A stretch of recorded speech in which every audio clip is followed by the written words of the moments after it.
En las próximas elecciones federales del 2018, en México se podrá competir por la vía independiente. En 2014 se integró esta alternativa para que ciudadanos sin afiliación partidista puedan contender por cargos de elección para presidente, senadores y diputados. Pero no es un procedimiento sencillo. Para ser candidato independiente a la presidencia, los aspirantes deben reunir firmas de apoyo equivalentes al 1% de la lista nominal. Esto es, 866.593 firmas en al menos 17 entidades federativas. En cuanto a senadores y diputados, el apoyo debe de ser equivalente al 2% de la lista nominal de electores de la demarcación. 48 ciudadanos manifestaron su intención de buscar la candidatura presidencial. 39 más lo intentaron, pero su registro ante el INE no procedió. Para diputados fueron 183 intenciones aprobadas, 54 no, y en cuanto a senadores, procedió la manifestación de intención de 55 ciudadanos y a 22 les fue negada la posibilidad. Los aspirantes ciudadanos siguen en el proceso de lograr el apoyo de la población, una tarea que ha sido compleja principalmente para la candidatura presidencial, por la cantidad de firmas que deben reunir y también por la complejidad del procedimiento, que es a través de una aplicación en dispositivos móviles. De acuerdo con la tercera encuesta nacional de cultura constitucional en México, hecha por el Instituto de Investigaciones Jurídicas de la UNAM, las candidaturas ciudadanas tienen un respaldo mayoritario de la población, pero este respaldo no implica un convencimiento amplio sobre la figura. Menos de la mitad cree que los candidatos independientes sean mejores gobernantes que los candidatos partidistas, y apenas un tercio avala la idea de que sean más honestos en comparación con los candidatos tradicionales. ¿Suman a la democracia las candidaturas independientes? ¿Serán una buena alternativa? ¿Y qué tan independientes son los independientes? Muy buenas noches, gracias por acompañarnos. Siguen participando a través de nuestras redes sociales y esta noche doy la bienvenida a Pamela San Martín. Ella es consejera del Consejo General del Instituto Nacional Electoral y también nos acompaña Jorge Javier Romero, analista político y profesor en la UNAM y en la UAM. Bienvenidos y que comience el debate. Pamela, iniciaría contigo. ¿Cómo va el registro de candidatos independientes federales? Bueno, estamos ahorita en etapa de recolección de firmas de apoyo de los aspirantes a las candidaturas independientes. El procedimiento que nos hemos dado para poder darle vida a esta figura de las candidatas y los candidatos independientes empieza por la manifestación de intención ante la autoridad, después un periodo para recabar firmas de apoyo, 60 días en el caso de las diputaciones, 90 días en el caso de las senadurías, 120 días en el caso de la presidencia de la República y pues evidentemente el número de firmas varía en cada uno de los cargos. El 1% de la lista nominal en el caso de la presidencia, 2% de la lista nominal en el caso de las diputaciones y las senadurías, evidentemente 1% del país y 2% ya sea de la entidad o del distrito. Pero hay un dato que es importante, que es la distribución territorial que tienen que tener además del número de firmas, que es una distribución territorial de 17 entidades, 1% de la lista nominal en 17 entidades y 1% de la lista nominal en la mitad de los distritos o la mitad de las secciones, dependiendo del cargo. Esto en los plazos que hemos señalado. Sin duda, esto genera pues una condición que valdría la pena discutir qué tan racionales son los requisitos que se han establecido. Yo, en lo personal, he manifestado siempre que me parecen bastante excesivos los requisitos que se han establecido para los candidatos independientes y bastante restrictivas las condiciones de competencia que se establecen en el momento en el que sí adquieren esta calidad de candidatos. Pero, digamos, la Corte conoció de estos hechos, la Suprema Corte de Justicia, a través de acción de inconstitucionalidad y decidió que eran requisitos que no eran exorbitantes y que eran requisitos razonables y proporcionales. ¿Qué tan racionales son estos requisitos? ¿Ha habido quejas por parte de los aspirantes a una candidatura presidencial, sobre todo, que son las que lo tienen más difícil por esta distribución territorial, por el número de firmas que requieren? Son muchísimas, son más de 800,000 firmas, el 1%, en un periodo de 3 meses, ¿no? O sea, de aquí a febrero. Entonces, pues es que tenemos un sistema político proteccionista. Desde 1946 se diseñó una legislación para proteger al PRI de la competencia.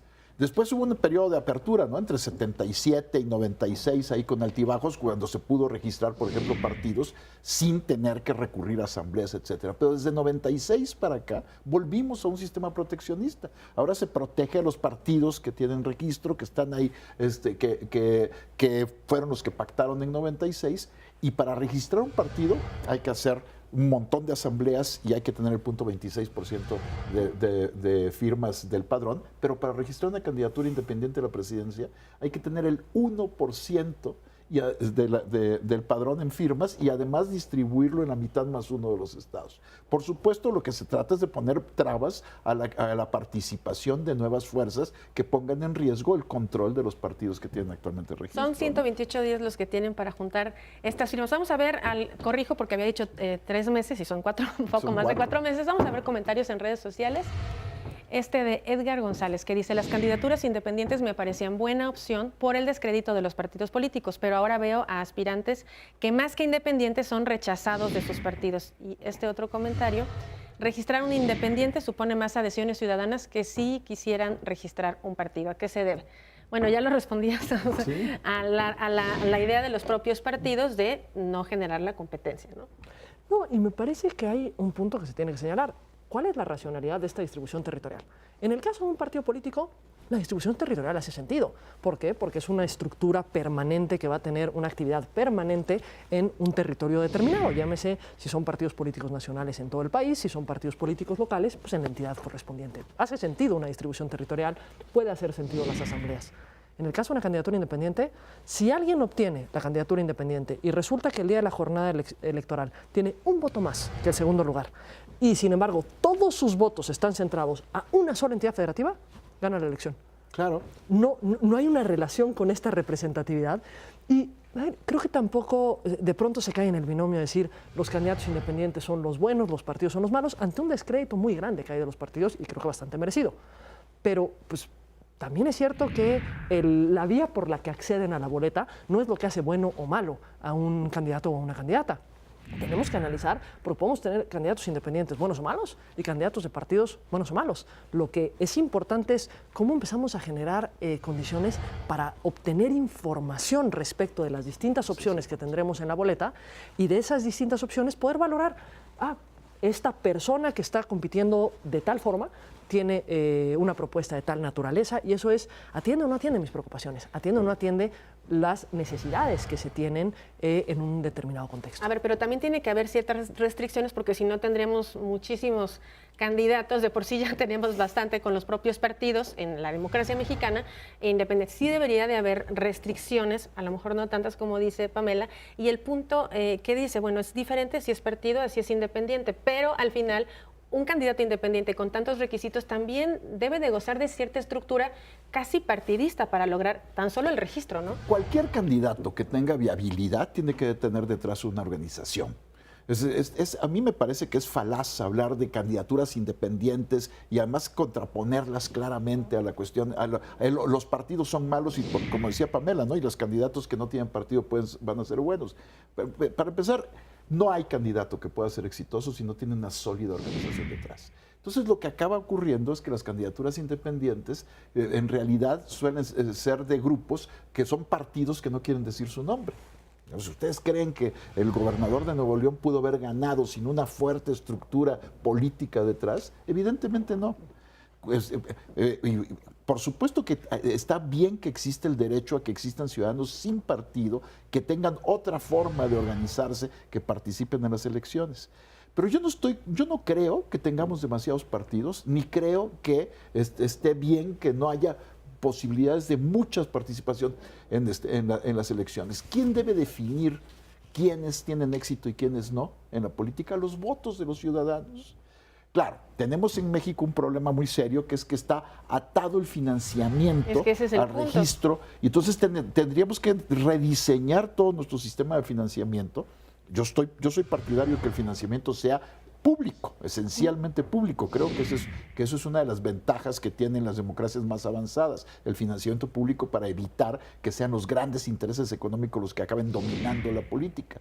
Pero también tenemos que encontrar mecanismos que permitan la mayor participación de fuerzas y de personas en las elecciones, sin estar vinculado esto al financiamiento público, pero y sin estas restricciones absurdas que lo que hacen es poner protecciones e inhibir la posibilidad de que existan nuevas candidaturas. Hace un momento Pamela, fuera del aire, estaba comentando un asunto que es importantísimo. Nada más hay que ver qué hicieron los partidos en los estados, en las legislaciones locales después de que ganó el Bronco la elección en Nuevo León. Entonces se pusieron a elevar los umbrales de firmas para que pudieran participar los candidatos independientes. Es decir, a hacer nugatorio el derecho a ser candidato independiente. Y lo que fueron las leyes antibronco. Las leyes que antibronco, fueron sí se subir el conocieron. porcentaje de 2% a 5%, porque con 2% parece que sí lo puede hacer. Entonces ahora pongamos unos umbrales absolutamente inalcanzables y de pronto también viene la discusión contraria.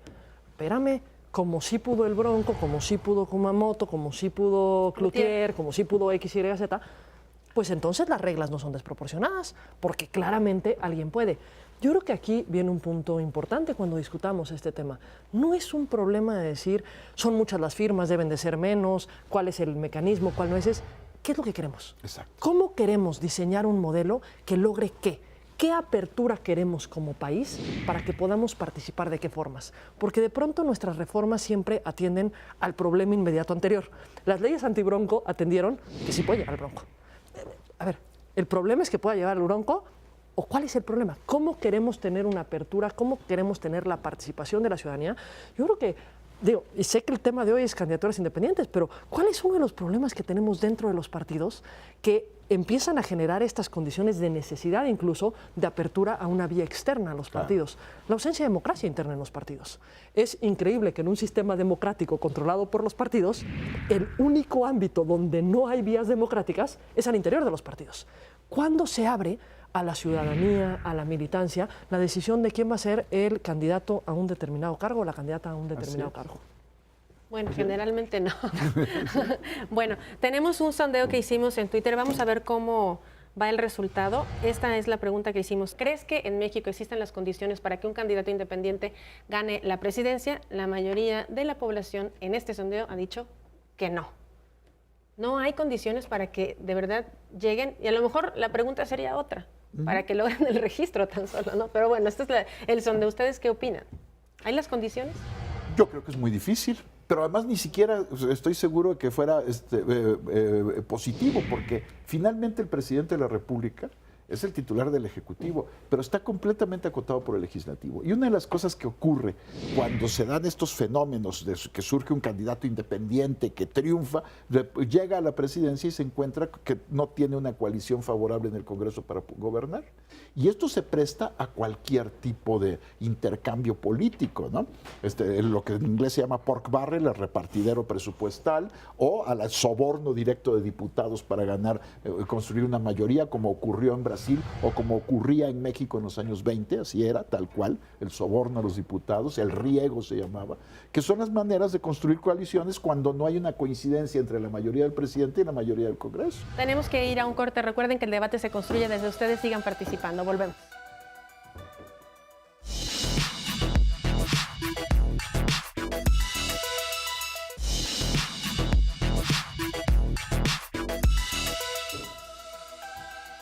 Regresamos, gracias por continuar con nosotros y veamos cómo se asignarán los recursos para las campañas de los candidatos independientes que logren el registro. Bueno, pues la ley electoral establece que todos los candidatos en su conjunto van a recibir el equivalente al presupuesto que se le otorga a un partido político de nuevo registro. El INE definió este monto a partir de esta idea en 42.963.332 pesos. De esta ley, no es una idea, es una ley. Y bueno, esta bolsa va a ser repartida de la siguiente manera: 33.3% para candidatos presidenciales, 33.3% para los candidatos que logren el registro hacia el Senado y 33.3% para los candidatos a diputados federales. Si uno compara el financiamiento que van a tener los que logren, aparte el financiamiento dependerá del número de personas que logren la candidatura y así se reparte, ¿no? Contra un candidato de partido hay una competencia totalmente inequitativa, ¿no? A ver, aquí esto trajo una discusión. que hay un principio constitucional en torno al financiamiento, que es el que se refería antes, que es el principio de prevalencia del financiamiento público respecto al financiamiento privado. Para el caso de partidos, es claro, tienen que recibir necesariamente más recurso público que recurso privado, pero con estos topes, con estos montos de financiamiento para los independientes, es imposible tener condiciones de competencia si con eso es con lo que vas a competir. Entonces, lo que se ha establecido es, y esto lo ha establecido el tribunal, y creo que ha hecho bien, es decir, no están sujetos a la misma regla de prevalencia de financiamiento público respecto al financiamiento privado, y lo que se puede hacer es obtener financiamiento privado para lograr el tope de gastos de campaña, que es así, es una medida de igualdad, la única medida de igualdad que tenemos en el sistema. Es que la única que es igualitaria. Todas las demás son equitativas. Justamente decías en el otro bloque, Jorge, el hecho de que debe de prevalecer el financiamiento público. Y en este esquema estaría avalado que no. Entonces tenemos a un candidato independiente que no tiene partido, pero que sí tiene toda una estructura que lo apoya y que puede tener mayoritariamente financiamiento privado. Esto también rompe con nuestro esquema de elección, ¿o no? Sí, claro. Claro que sí. Entonces eso es una de las contradicciones que tiene nuestro arreglo. Sin embargo, si no hubiera tomado ese criterio el tribunal, entonces simplemente estarías diciendo las candidaturas independientes son de adorno, ¿no? Porque no tienen ninguna condición real para competir. Yo coincido con José Antonio Aguilar, que ha dicho que en nuestro sistema hay un mito que es el mito de la equidad, ¿no? Es decir, ningún sistema electoral es propiamente equitativo, ¿no? Pero el gran conflicto en todos los sistemas electorales donde se reglamenta el financiamiento es precisamente qué tan legal se financian los partidos, ¿no? Si se apegan exclusivamente a su financiamiento público, que en el caso europeo es predominante el financiamiento público, o si buscan recursos ilegales. Y esto ocurre en todo el mundo. El asunto es qué tanta capacidad tiene la autoridad para fiscalizar y sancionar esos comportamientos. Aquí lo que ha pasado es que toda esa tarea se la ha dejado al INE. Y entonces el INE acaba sobrecargado de tareas y además tiene después toda la demanda de que no cumplió a cabalidad con todas sus tareas. Y el siguiente año menos presupuesto. Y además luego se le castiga, porque además los mismos partidos castigan al INE. Bueno, claro. Tenemos ahí ya, estamos llegando a un arreglo perverso a partir del diseño que se hizo en 96, que se ha ido modificando gradualmente. Tenemos que revisar seriamente toda la manera en la que se reparte el financiamiento público y también tenemos que revisar cómo se fiscaliza ese financiamiento público. Yo aquí tendría, digamos, era lo que se deja entrever en la respuesta que diste, yo tendría una diferencia. Yo sí creo que el INE es quien tiene que fiscalizar los recursos. Sí creo que, a ver, ¿por qué llego a esa conclusión? ¿Qué es el Instituto Nacional Electoral? ¿Cuál es su mandato y cuál es su obligación? Organizar elecciones y garantizar los derechos político-electorales de los ciudadanos. ¿Qué significa garantizar los derechos político-electorales? Garantizarlos es simplemente, y por simplemente no digo que sea poca tarea, pero se reduce a instalar casillas, a garantizar que lleguen las boletas a las casillas, a tener a funcionarios capacitados. Esto es un tareón, ¿eh? Claro. Es un, digamos, ¿por qué? Porque son nuestros propios vecinos, nuestras propias vecinas, quienes reciben los votos, quienes deben de ser capacitados, quienes deben de contar con las herramientas para poder garantizar materialmente el derecho al voto. Pero ahí termina. Ese es lo que se espera de la autoridad administrativa para garantizar el derecho al voto, o se requiere que se generen las condiciones o que garantice las condiciones para el derecho al voto. O sea, para la emisión de ese derecho. Me refiero a condiciones de competencia de los partidos políticos, que se ajusten a sus reglas, los contendientes, que se ajusten a las reglas de gasto para que no sea el recurso, digamos, el recurso que se invierte en una campaña lo que determine el resultado de esa elección, que se garanticen las condiciones de derecho a la información para que la ciudadanía pueda emitir efectivamente, como establece la Constitución, un voto libre, un voto secreto. Un voto libre sí requiere ser un voto informado, sí requiere ser un voto razonado. Entonces, ¿qué es lo que queremos de una autoridad administrativa? Yo sí creo que lo que queremos es una autoridad que nos garantice derechos. Y garantizarnos derechos tiene aparejado pues un conjunto de tareas que están alrededor, que por supuesto siempre colocan en una condición de dificultad. El arbitraje, claro, pero ese es un gran reto que tenemos que enfrentar las autoridades y que además me parece que lo tenemos que enfrentar con mucha solidez. Caso candidaturas independientes, por supuesto. Tenemos que garantizar una gran fiscalización para efectos de poder saber de dónde vienen estos recursos y a qué se destinan. pero no por el hecho de que esto implique una labor de revisión de la autoridad, podemos, o para que no implique una revisión fuerte por parte de la autoridad, pues les quitamos las condiciones de competencia a los independientes para que pues, no puedan recabar mucho recurso privado, para que no puedan tener mucho recurso cuya fuente yo no conozco. O les damos más recurso público, que entonces tendremos, pero esta es nuevamente la discusión del modelo que queremos. Y otra vez cae en la decisión de los partidos en el Congreso, ¿no? Y que creo que ahí tenemos que tener... Otra vez el círculo. Pero también veamos una cosa, esta decisión de los partidos en el Congreso siempre ha sido impulsada por exigencias de la sociedad civil. Sí. Cuando se dio la apertura, no se dio la apertura porque dijeras, es que el PRI fue bien buena gente y entonces quiso abrir porque se dio cuenta de una convicción democrática. Fue a partir del reclamo social y del contexto de exigencia.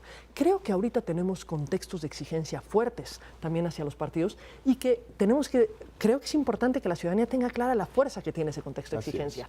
¿Cómo ha sido el mecanismo para que vayamos avanzando en una democracia que... tiene mucho por delante aún, pero que sí ha permitido ciertas aperturas y haciéndonos cargo de esta fuerza que tiene el contexto de exigencia, pues ese contexto de exigencia tiene que venir no solo a los partidos, también a las instituciones, a los servidores públicos, todos los servidores públicos, todas las instituciones, no solo poderes ejecutivos, no solo poderes legislativos, también poder judicial, también organismos autónomos.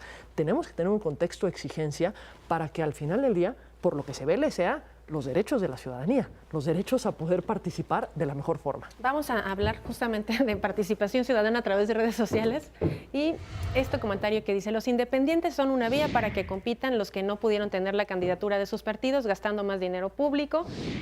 Otra opinión que dice: las candidaturas ciudadanas deberían de ser eso, ciudadanas. Y vamos a ver uno más. Dice, si son 866.593 firmas de respaldo para los aspirantes a la presidencia y tienen 128 días para lograr el apoyo, necesitarían conseguir 6.770 firmas por día. En verdad, ¿querían candidatos independientes? Es pregunta. ¿Querían candidatos independientes o no? Pues no.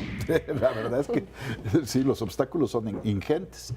Hay un tema ahí que es muy importante, desde mi punto de vista. Es decir, la cuestión de los candidatos deben ser ciudadanos. Yo creo que todos somos ciudadanos. Hay ciudadanos que se especializan en la política y hay ciudadanos que se especializan en 1000 otras cosas, ¿no? Pero todos somos ciudadanos. Esta división entre políticos y ciudadanos es falaz. Lo que tenemos y lo que deforma el proceso en México y lleva a este desprestigio del que ha hablado Pamela, es que tenemos partidos tremendamente cerrados y que además todos han sido construidos con base clientelista. Yo creo que una de las cosas fundamentales que habría que hacer es modificar el registro de partidos para propiciar partidos que respondan más a ciudadanos autónomos y mucho menos al acarreo de clientelas. ¿Y no independientes o también independientes? Los independientes tienen que existir, es un derecho. Todos tenemos el derecho a votar y ser votados, ¿no? Por lo tanto, tiene que existir la posibilidad de que sin partido te registres. En todos los sistemas democráticos del mundo existe la posibilidad de participar en la elección sin pertenecer a un partido, pero finalmente las democracias se articulan en torno a partidos. Ahora, Pamela, volviendo a la fiscalización y al financiamiento de los independientes, para el registro, para lograr el registro contra esto se necesita de toda una estructura y se necesitan recursos. No hay financiamiento público para ello, pero tampoco hay reporte de gastos suficiente de los independientes. Entonces, ahí el INE ya ha hecho un llamado al respecto a los independientes a decir de dónde se están financiando. Sin duda tenemos que tener una rendición de cuentas y una fiscalización respecto a los recursos que se están empleando para la obtención de firmas de apoyo. El sistema de fiscalización que nos hemos dado es un sistema de fiscalización, se dice, a tiempo real. Es decir, para que la fiscalización de los recursos y digamos, sus resultados tengan un efecto en las siguientes etapas, cuando estamos hablando de las firmas de obtención de apoyo, para que pueda tener un efecto en el registro de la candidatura, cuando estamos hablando de la contienda electoral, para que pueda tener un efecto en la validez de la elección, lo que se ha establecido es un sistema de fiscalización en tiempo real. Pero esta fiscalización en tiempo real requiere también del reporte de gastos por parte de los actores políticos, en este caso, los aspirantes a una candidatura independiente. Lo que no significa que sea la única fuente de la que se allega el instituto para poder realizar esta fiscalización. También se realizan un conjunto de monitoreos y trabajos en campo y trabajos, digamos, de recabar información por distintas vías terceras. Pero sí resulta absolutamente relevante que haya una rendición de cuentas por parte de quienes aspiren a una candidatura independiente, porque esto es lo que permite precisamente transparentar de dónde vienen los recursos y a dónde se destinan los recursos. Porque creo que aquí se señala un punto que es importante, y regreso a esta distinción partido-candidato independiente. Sí hay partidos que son ajenos un poco a los reclamos sociales, o mucho a los reclamos sociales, pero también tendríamos que discutir, ¿el partido es el ente que es ajeno o las élites del partido que gobiernan el partido son las que están siendo ajenas? Porque precisamente, si hablamos de que la falta de democracia en un partido es uno de los grandes faltantes, pues las élites actúan un poco por cuenta propia. Claro. Y atendiendo a intereses que no necesariamente son siquiera los de la militancia. Así es. Entonces, sí es cómo discutimos esto y cómo llegamos al punto. A veces se dice, ¿cuál es la vía de independiente, la vía de no independiente, o de vía partidos? Veamos qué podemos saber de cada uno de los candidatos. Lo que es cierto es que la vía de la candidatura independiente no abrió solamente un derecho para, como tal, los candidatos independientes o quienes aspiran a ser candidatos, también para los ciudadanos. Para las ciudadanas y los ciudadanos de poder apoyar una vía u otra vía. Hoy, cualquiera de nosotros podemos dar una firma a un aspirante a candidato independiente. ¿Eso condiciona nuestro derecho al voto? No. El día de la jornada electoral, yo deciré, lo que ahorita se condiciona es si ese aspirante aparecerá en la boleta o no aparecerá en la boleta. Y lo que decías, Pamela, tener un voto informado. Hemos llegado al final. Muchísimas gracias por acompañarnos y a ustedes también por sumar con todas sus opiniones. La próxima elección federal en México será histórica por la cantidad de votaciones concurrentes, también por el financiamiento asignado a campañas, el más alto de la historia, y claro, por las candidaturas independientes. De este nuevo esquema de participación ciudadana seguramente aprenderemos mucho. ¿Cuáles son los límites y las posibilidades que deben de tener los aspirantes? Las reglas también para impedir en un futuro que los independientes sean realmente ciudadanos y no personajes rechazados de sus partidos. Los requisitos para que puedan lograr el registro, el presupuesto que se les debe de asignar para que la competencia con los candidatos de partido sea más equilibrada. En fin, las candidaturas independientes son una figura deseable para la vida democrática, más si consideramos el bajo nivel de credibilidad en los partidos políticos, y son también, al mismo tiempo, un excelente ejercicio para la próxima contienda. De las posibilidades que tengan de ganar la elección, aún tengo mis dudas. Nos vemos en la próxima emisión, antes en las redes sociales. Muchas gracias.